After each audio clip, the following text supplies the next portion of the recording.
Okay, तो smart definition है क्या? स्मार्ट डेफिनेशन है कि चेंज ओवर टाइम कितना लग रहा है, उसके अंदर इंटरनल एक्टिविटीज़ में कितना टाइम लग रहा है, एक्सटर्नल एक्टिविटीज़ में कितना टाइम लग रहा है, राइट। ये सारी चीज़ें हमें स्मार्ट के अंदर में एनालाइज जो है वो करनी होती है। चेंज ओवर टाइम के अंदर में क्या है, start at the end of the last good product of the previous batch and the end with the first good product of the new batch. Change over का मतलब ये होता है कि हमारा जो लास्ट पीस निकला है वहां से लेके नेक्स्ट जो आपका गुड पीस निकला है, ओके पीस निकला है, वहां तक का लगने वाला टाइम जो है वो चेंज ओवर टाइम में आता है। ना कि हमारा कई बार देखा है कि हमने क्रेन लगाई, वहां से अपना चेंज ओवर टाइम चालू करते हैं और क्रेन हटाने के बाद चेंज ओवर टाइम जो है वो खत्म हो जाता है। चाहे हमारा पीस ओके निकला हो या ना निकला हो, हमारी सेटिंग जो है मशीन की चलती रहती है, एक एक घंटे 2-2 घंटे सेटिंग चलती रहती है, उसको हम लोग चेंज ओवर टाइम में नहीं कैलकुलेट करते। बट जबकि वो चेंज ओवर टाइम में ही आएगा, जैसे कि मैंने बताया आपको कि आपका लास्ट पीस जो ओके निकला था और नेक्स्ट पीस जो ओके निकलेगा, वहां तक का टाइम जो है वो आपका चेंज ओवर टाइम में आएगा। इंटरनल सेटअप में जैसे एक्टिविटीज में मैंने बताया कि element in the change over which can only be done with the machine is stopped, right. जिसके लिए मशीन को स्टॉप करना पड़े, जिस एक्टिविटी को डाई चेंज ओवर करने के लिए अगर मशीन को स्टॉप करना पड़े किसी भी एक्टिविटी के लिए, तो वो इंटरनल एक्टिविटीज में आएगी, राइट। एक्सटर्नल एक्टिविटीज के अंदर element that can be performed when the machine is running.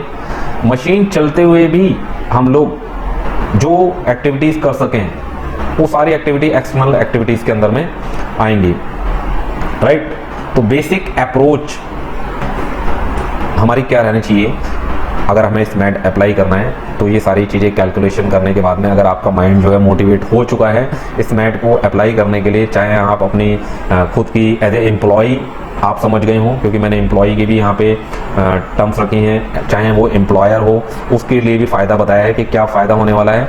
तो जो भी आप लोग इसको देख रहे हैं, तो आपकी अप्रोच इसके अंदर में यही रहनी चाहिए कि आपको सबसे पहले वहाँ पे जाके ऑब्जर्व करना है, जिस भी मशीन जिस भी ढाई के लिए आपको ये स्मार्ट इम्प्लीमेंट करना है, वहाँ पे आपको ऑब्जर्व करना है, राइट। वीडियो रिकॉर्डिंग कर सकते हो आप लोग स्टेप बाय स्टेप जो है, राइट।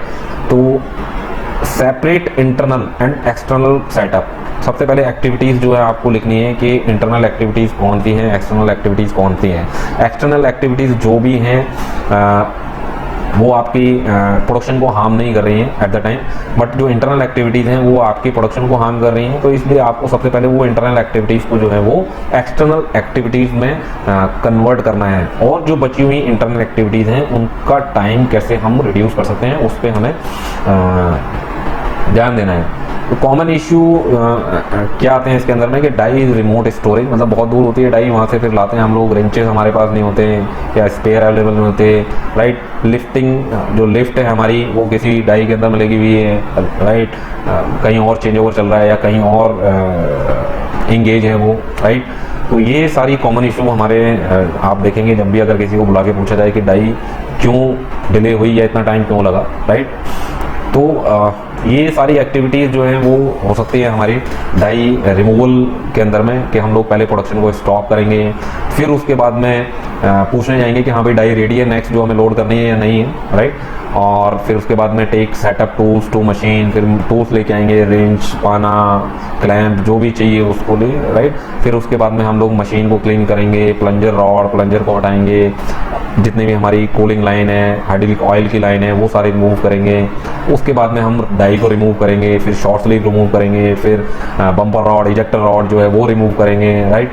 और फिर लास्ट में जो है लास्ट शॉट जो है वो रखेंगे उसके अंदर में जो भी हमारी ट्रॉली है, और फिर उसको return tools and clamps to the storage, right. अगर वहाँ पे स्टोरेज एरिया में रखने हैं, अदरवाइज तो वही क्लैंप जो है वो यूज़ करते हैं हम लोग नेक्स्ट डाई के अंदर में भी, राइट। क्योंकि हम कॉमनली तो हम लोग नहीं चेंज करते हैं कि हमारी डाई कितने वेट की है उसके हिसाब से हम लोग क्लैंप यूज़ करें, हम तो ऐसा नहीं करते हैं, चाहे कितनी भी भारी डाई क्यों ना हो, हम तो वही सेम क्लैंप यूज़ करेंगे। बाद में फिर हम लोग ढूंढते हैं कि हमारा सेंटर आउट हो गया, हमारा बैंड आ रहा है या कैचिंग हमारी बढ़ गई है, कैचिंग के लिए हमें पता है कि हमारी दूसरे चीज़ों पे काम करना है, जबकि ये भी रीज़न हो सकता है उसके अंदर में। चलो अभी हम लोग इसके बारे में बात नहीं करेंगे, ये सारे स्टेप हो सकते हैं, इंटरनल स्टेप हो सकते हैं, राइट। ये सारे के सारे इंटरनल स्टेप हो सकते हैं अगर हम लोग कॉमन तरीके से अगर इसको देखें तो।